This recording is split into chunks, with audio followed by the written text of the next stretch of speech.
Hello there, do you want to know about the story about one impactful history figure? Well, then just hear me out. I was born on February 12, 1809, in a small log cabin in Hardin County, Kentucky. My family was poor, and my childhood was marked by hard work and perseverance. I remember long days spent in the fields, helping my father clear land and tend to our crops. Despite our struggles, my parents instilled in me a love of learning. I had limited access to formal education, but I was always hungry for knowledge, devouring every book I could find. Those early years shaped my character and taught me the values of determination and resilience.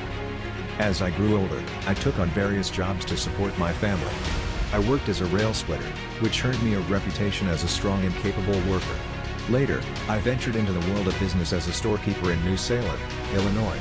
While I struggled to make a profit, I learned valuable lessons about human nature and the importance of integrity in business. These experiences taught me how to connect with people from all walks of life, a skill that would serve me well in my future political career. At 23, I decided to enter politics, driven by a desire to make a difference in my community. I ran for the Illinois State Legislature and won, marking the beginning of my political journey. I quickly learned the importance of eloquence and persuasion, honing my public speaking skills as I advocated for issues I believed in, such as infrastructure improvements and land rights for settlers. I was not afraid to speak my mind, and my honesty earned me the nickname Honest Abe. This period was crucial in shaping my political ideology and deepening my commitment to serving the public. As my political career progressed, I realized the importance of having a solid legal background. I began studying law, eventually passing the bar exam and establishing a successful practice in Springfield. During this time, I married Mary Todd, a spirited woman who became my partner in life and politics. Together, we had 4 sons, though only one survived to adulthood. Balancing my career and family life was challenging, but my love for my wife and children fueled my ambitions. They were my anchor in tumultuous times, and I cherished every moment with them. In the 1850s, I found myself deeply engaged in the national debate over slavery. My opposition to the expansion of slavery into new territories became the cornerstone of my political identity.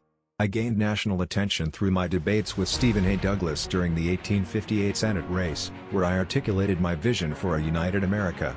Although I lost that election, my performance elevated my profile and positioned me as a leading voice in the Republican Party, setting the stage for my presidential run.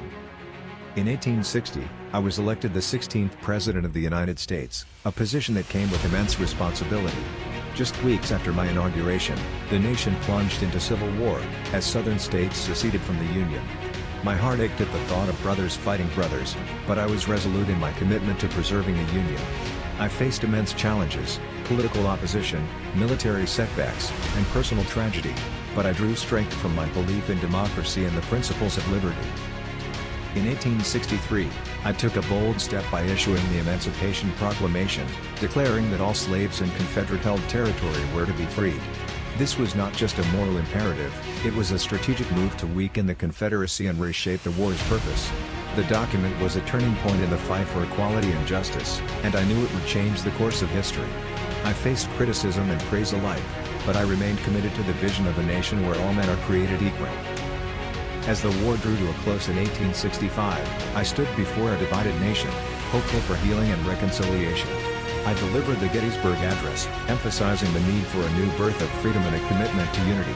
However, just days after the war ended, my life was tragically cut short when I was assassinated at Ford's Theater on April 14, 1865. I look back at my life, grateful for the journey I've traveled and the impact I made. I am Abraham Lincoln, a leader who strived for equality and justice, hoping that my legacy will inspire future generations to continue the fight for a better world.